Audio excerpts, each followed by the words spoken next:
sekarang berapa sih? Ada yang tahu usia pemuda? Iya, mungkin ada yang tahu tapi ada juga tidak tahu. Tapi intinya usia pemuda kalau kita mengacu pada undang-undang kepemudaan itu berusia 16 sampai dengan 30 tahun. Jadi bagi teman-teman yang saat ini berusia 16 sampai dengan 30 tahun kita masih dalam kategori pemuda. Yang rata-rata saat ini itu merupakan penduduk Indonesia yang ada di dalam kategori generasi milenial yang lahir di tahun 1983 ke atas sampai dengan 1998 atau menjelang 2000, yaitu milenial. Dan juga generasi Z yang lahir di tahun 98 atau tahun 2000-an ke atas.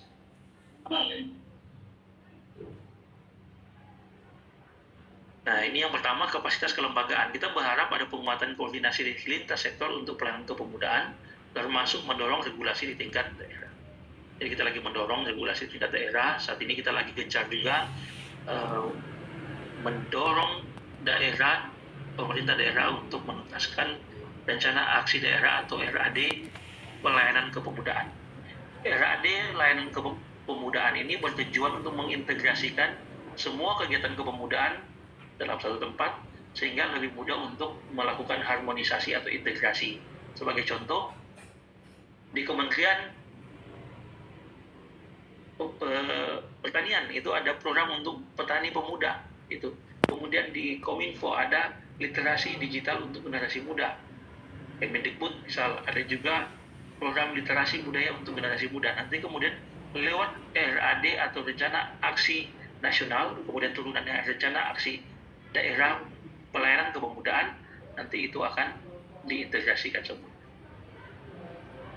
Sehingga kegiatan-kegiatan program kebijakan terkait dengan kepemudaan itu semua saling tahu dan saling dikoordinasikan satu dengan yang lainnya. Yang kedua adalah partisipasi pemuda. Partisipasi aktif pemuda berbasis kewilayahan secara aman dan bermakna, termasuk dalam kewirausahaan berbasis inovasi dan teknologi. Era saat ini sudah berubah, bukan yang di manual lagi, tapi sudah banyak yang menggunakan pendekatan digital. Sehingga partisipasi pemuda dalam berbagai organisasi kepemudaan, tapi juga aktif partisipasi dalam membangun kewirausahaan berbasis inovasi dan teknologi. Yang ketiga, pencegahan perilaku berisiko. Saya senang dengan kerja-kerja atau aktivitas dari GLB, Bu Ratu dan Bapak Ibu, teman-teman sekalian, karena ini bisa juga untuk mendorong pencegahan perilaku berisiko. Pencegahan atas kekerasan, perundungan, intoleransi, penyalahgunaan nafsa, minuman keras, penyebaran penyakit menular seksual. Ketika generasi muda itu dikembangkan bakat mereka, dibina mental, spiritual mereka, nilai-nilai literasi kebudayaan mereka, maka akan lebih mudah untuk melakukan pencegahan terhadap perilaku berisiko. Nah, selanjutnya tadi yang saya jelaskan di awal bahwa saat ini era kita mengalami perubahan. Revolusi industri 4.0 merupakan kondisi di mana fokus pada pengembangan teknologi. Sedangkan Society 5.0 menekankan pada peran manusia dalam mengembangkan teknologi dan memanfaatkannya untuk meningkatkan kualitas hidup manusia. Society 5.0 atau masyarakat 5.0 juga menekankan pada pengembangan keterampilan manusia seperti kemampuan pikir kritis, kompleks, dan sistematis. Nah, kita coba lihat. Teman-teman yang bergerak di bidang IT, digital, ini merupakan kabar baik bahwa Indonesia membutuhkan 9 juta talenta digital pada tahun 2030 atau 600.000 talenta tiap tahun menurut data Bank Dunia dan McKinsey tahun 2023. Sehingga pengembangan di ranah digital ini menjadi sesuatu yang dibutuhkan untuk Indonesia ke depan lebih baik lagi. Nah, talenta digital itu adalah warga masyarakat atau termasuk juga generasi muda yang menguasai perkembangan digital, memiliki skill-skill di bidang digital, misal sebagai developer, programmer, menguasai IoT, menguasai desain komunikasi visual atau DKV, dan lain sebagainya. Dan bahkan di era digital ini ada banyak, bahkan semua bagian pekerjaan kita diintegrasikan, diasosiasikan dengan pendekatan digital. Bahkan pertemuan kita saat ini dengan GLB juga menggunakan platform digital. Tarian tadi kemudian ditampilkan dengan pendekatan virtual. Tuh. Mungkin juga karena ada bentuk-bentuk konser menggunakan VR atau virtual reality dan bentuk-bentuk yang lain, sehingga talenta digital dibutuhkan. Ke depan mungkin ada pengembangan tarian menggunakan kombinasi antara gerak manual dan juga gerak digital. Itu ke depan tentu tidak bisa kita hindari karena bagian dari perkembangan di era digital. Nah, di sini perlu kolaborasi antar pemerintah, perguruan tinggi, pihak swasta dan masyarakat untuk mengembangkan keterampilan talenta muda Indonesia, termasuk talenta dalam bidang kebudayaan. Di sini ada 4 pilar visi Indonesia 2045. Pertama, pembangunan manusia serta penguasaan ilmu pengetahuan dan teknologi. Yang kedua, pembangunan ekonomi berkelanjutan. Ketiga, pemerataan pembangunan. Dan keempat, pemantapan ketahanan nasional dan tata kelola pemerintahan. Nah, kita berbicara dalam aspek kepemudaan atau pemuda Indonesia. Nah, kita lihat sini ada pembangunan manusia serta penguasaan ilmu pengetahuan dan teknologi. Nah, ini tadi agak lupa diubah. Ini sempat dipakai juga di Kalimantan Barat. Di pemuda Indonesia dan termasuk juga LGLB di berbagai provinsi, kabupaten, kota. Dan mungkin saja sudah ada di tempat-tempat lain ya, mungkin di Suriname atau di negara-negara yang lain yang bisa dijangkau oleh GLB.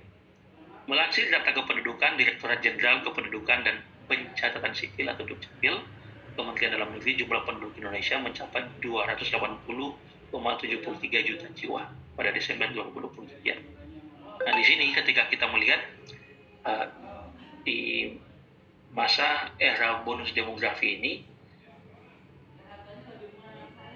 usia-usia produktif, usia-usia pemuda ini mendominasi demografi Indonesia, sehingga dari 280 juta sekian, berarti ada kurang lebih setengah dari itu adalah usia-usia produktif. Dan nanti puncaknya pada tahun 2030 dan sampai mungkin menjelang tahun 2040. Nah, bonus demografi ini tentu akan memberikan dampak signifikan di Indonesia ketika mampu dipersiapkan generasi dengan Tapi lagi ngambil ini kualitas, ngambil ini kan kompetensi, dan daya saing. kayak gini. Jika itu dipersiapkan, maka itu akan udah mencet itu. baik, sehingga Gimana ya? nah itu ibu Keluar udah. jadi bantu di mute ya, kondisi Yang lain tolong di mute ya. Oh iya, men. Cita tuh. Oke, terima kasih. Nah, ketika generasi kita dipersiapkan, maka bonus demografi itu akan menjadi blessing, betul. Menjadi berkat bagi kita untuk mengembangkan negara kita. Tapi kalau kita tidak mempersiapkan dengan baik, nah ini bukan jadi blessing, malah bisa jadi semacam the curse of demography, semacam kutukan demografi. Ketika begitu banyak orang dengan usia produktif, tapi banyaknya pengangguran, orang tidak punya inovasi, orang tidak punya keterampilan dalam pekerjaan, tingginya tingkat kriminalitas, dan penyakit-penyakit sosial lainnya di masyarakat. Tapi ketika puncak bonus demografi ini mampu dimanfaatkan dengan baik, maka ini akan menjadikan Indonesia sebagai negara. Nah, hal-hal apa yang perlu dipersiapkan oleh generasi muda atau bahkan organisasi-organisasi yang berkecimpung dalam dunia kepemudaan untuk memaksimalkan dalam persiapan menuju era demografi, bonus demografi dan juga generasi emas 2045. Kesiapan generasi muda menghadapi tantangan perubahan ini, berbagai perubahan terjadi dengan sangat signifikan karena kita ada di era yang global. Kalau bahasa Sunda mungkin dibilang borderless world, salah ya, itu bahasa Inggris ya. Dunia ini semakin seolah-olah tidak ada batasnya, borderless, batas-batas semakin kelihatan karena di waktu yang bersamaan kita bisa terkoneksi satu dengan yang lain dengan perangkat-perangkat digital dan kemajuan teknologi. Nah, hal yang pertama yang perlu dilakukan oleh generasi muda, oleh teman-teman pemuda atau juga remaja yang hadir saat ini adalah mampu adaptif terhadap perubahan yang terjadi. Jadi kita harus mampu untuk adjust adaptasi dengan berbagai perubahan lingkungan kita. Kalau tidak, maka kita akan ketinggalan. Yang kedua, mampu membangun kecepatan di segala lini. Jadi speednya dipercepat. Kalau kita masih suka tunda-tunda pekerjaan, bangun pagi untuk kuliah kita, tambah lagi 5 menit alarmnya, tambah lagi 10 menit, tambah lagi 30 menit sampai terlambat. Nah, kita harus membangun kecepatan ya, untuk mulai dengan diri kita sendiri, nanti kita akan memberikan pengaruh pada orang lain yang ada di sekitaran kita. Yang ketiga, berani mengambil resiko atas kebijakan yang diambil. Sebagai contoh mungkin GLB ya. GLB ini kemudian kalau dia tidak berani mengambil risiko untuk berpikir hal-hal yang besar, yang inovatif untuk pengembangan organisasi dan dampaknya secara luas, maka dia tidak akan berkembang dengan baik, dengan pesat. Tapi kalau dia berani mengambil risiko, kemudian diukur risiko itu, maka dia akan lebih cepat berkembang dan signifikan pengaruhnya dalam masyarakat. Yang keempat, siap menghadapi kompleksitas akibat globalisasi. Era globalisasi, kehidupan semakin kompleks, perubahan datang begitu cepat. Kita harus siap menghadapi itu.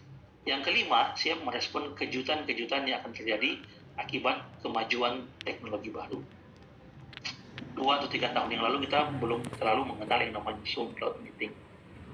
Dan mungkin yang tua-tua, generasi mungkin yang lebih dewasa, mungkin Ibu Ratu dan lain-lain itu lebih mengenal Skype gitu, dan itu tidak seluas penggunaan cloud Zoom Meeting.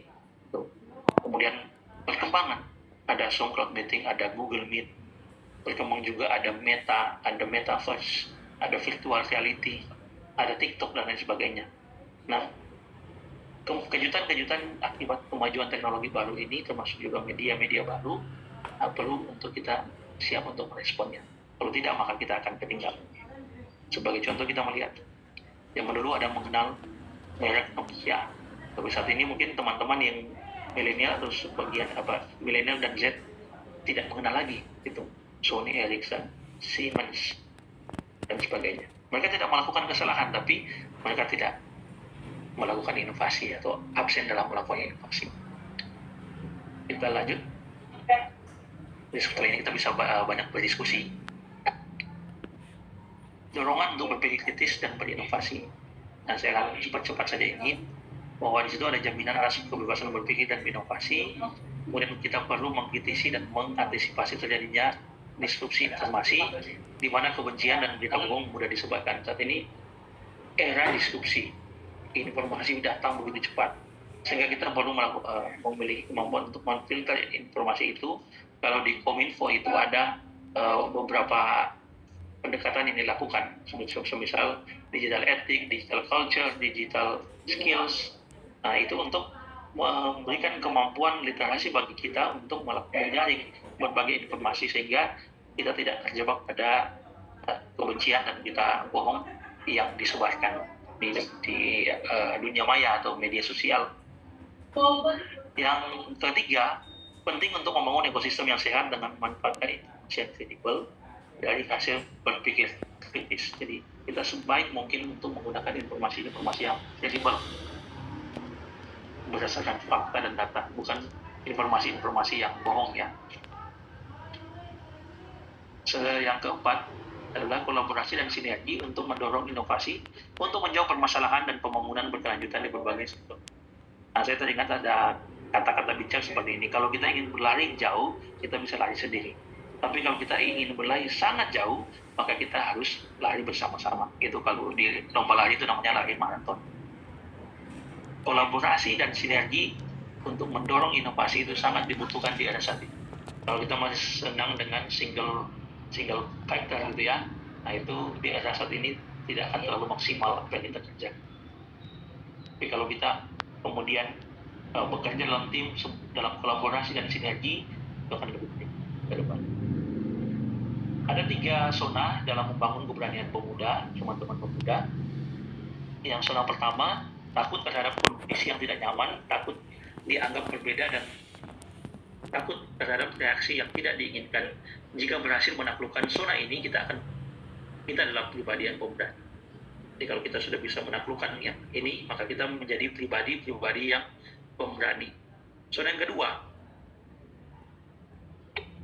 takut melangkah untuk merubah, terlibat dalam gesekan atau konfrontasi dengan orang lain, dan takut untuk dihakimi. Jika kita berhasil menaklukkan zona ini, kita telah bisa membentuk tim yang pemberani. Jadi kalau tadi pribadi, kita membentuk tim yang pemberani, misal GLB di nasional, di daerah, atau komunitas-komunitas yang berfokus pada pengembangan budaya. Itu masuk dalam zona yang kedua. Selanjutnya zona ketiga, takut menghadapi masa depan yang tidak pasti, takut yang muncul saat organisasi menghadapi masa-masa sulit, takut terhadap kegagalan dan dalam organisasi. Jika hasil menaklukkan zona ini, kita telah mampu membentuk organisasi yang berani. Ini zona yang ketiga. Jadi dimulai dari keberanian harus dibangun. Berani tim dan organisasi. Ya, dimulai dari hal-hal kecil. Pribadi, tim, dan organisasi yang berani. Call for action ini bagian akhir. Nah, ini karena waktu mungkin tinggal 3 menit lagi. Di tahun 2045, generasi milenial dan generasi Z, jadi yang lahir di tahun-tahun 1983 ke atas sampai dengan menjelang tahun 2000 dan juga tahun 2000 ke atas, generasi Z akan berada di posisi paling strategis untuk mengambil kebijakan. Ada mungkin teman-teman di sini yang usianya sekitar 20-an tahun, ditambah lagi dengan 20 tahun, berarti ada di usia 40-an tahun. Seperti saya di usia 30-an tahun, ketika 20 tahun depan akan ada di usia 40-an. Artinya generasi kita, baik generasi milenial maupun generasi Z, yang akan berada di posisi paling strategis untuk mengambil kebijakan. Mungkin di sini sudah ada yang menggantikan Ibu Ratu, ada yang menjadi anggota dewan, ada yang menjadi bupati, ada yang menjadi PNS pada jabatan tertentu, ada yang menjadi pengusaha, dan jabatan-jabatan yang lain yang strategis. Nah, generasi kita akan menjadi penentu, pengambil kebijakan, dan menjadi generasi yang menentukan banyak hal ke depan. Ini bagian akhir, ada kutipan dari Pak Kepala Staf. Anda bukan generasi pewaris, tapi generasi penentu masa depan. Masa depan bangsa ada di tangan kalian. Demikian materi kita di sore hari ini. Terima kasih. Dan kalau ada Q&A session atau sesi tanya jawab, bisa dilanjutkan oleh moderator dan kita bisa berdiskusi lebih banyak. Terima kasih. Ya, baik, terima kasih kepada Bapak Dr. Chan Harsen Roy Tampomuri, SIPMA atas